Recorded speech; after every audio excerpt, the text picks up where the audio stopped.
Bonjour très chers abonnés, c'est Emi sur Technospira 18 avec Hérisson. Aujourd'hui comme prévu, petite lecture du missel, c'est parti. Mes bien-aimés, je vous exhorte, comme des étrangers, et les voyageurs, à vous garder des convoitises, de la chair, qui combattent contre l'âme. Vivez parmi les gentils d'une manière si édifiante que sur le point même où ils vous calomnient, comme si vous étiez des malfaiteurs, il arrive, en y regardant bien, à glorifier Dieu pour vos bonnes œuvres un jour de sa visite. Soyez donc soumis à toute instruction humaine à cause du Seigneur, soit au roi comme souverain, soit au gouverneur comme délégué, par lui pour faire justice des malfaiteurs et approuver les gens de bien, car c'est la volonté de Dieu que, par votre bonne conduite, vous fermiez la bouche aux insensés qui vous méconnaissent. Comportez-vous comme des hommes libres, non pas comme des hommes qui se servent de la liberté comme d'un voile pour couvrir leur malice, mais comme des serviteurs de Dieu. Rendez honneur à tous, aimez vos frères, craignez Dieu, honorez le roi. Vous, serviteurs, soyez soumis à vos maîtres et toutes sortes de respect, non seulement à ceux qui sont bons et doux, mais à ceux qui sont difficiles, car cela est agréable à Dieu en Jésus-Christ notre Seigneur.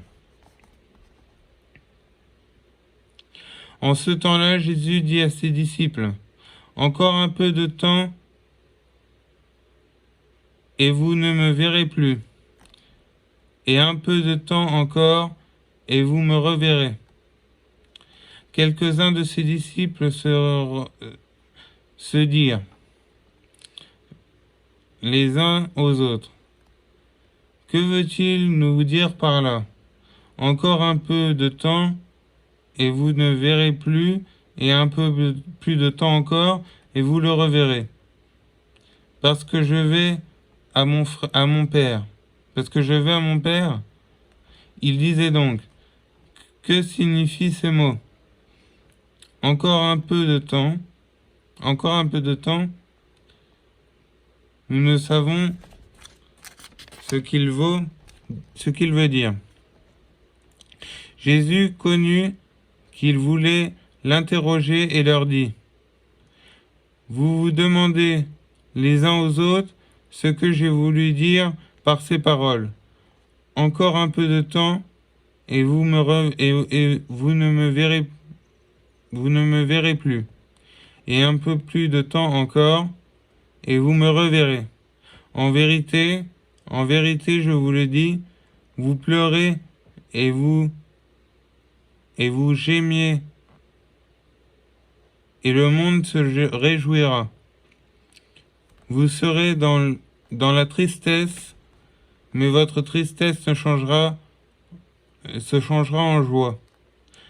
La femme, lorsqu'elle enfante, est dans la tristesse parce que son heure est venue, mais lorsqu'elle a donné le jour à l'enfant, elle ne se souvient plus de ses douleurs, dans la joie qu'elle a d'avoir mis un homme au monde. Vous donc aussi, vous êtes maintenant dans la tristesse. Mais je vous reverrai, alors votre cœur se réjouira, et nul ne vous ravira votre joie.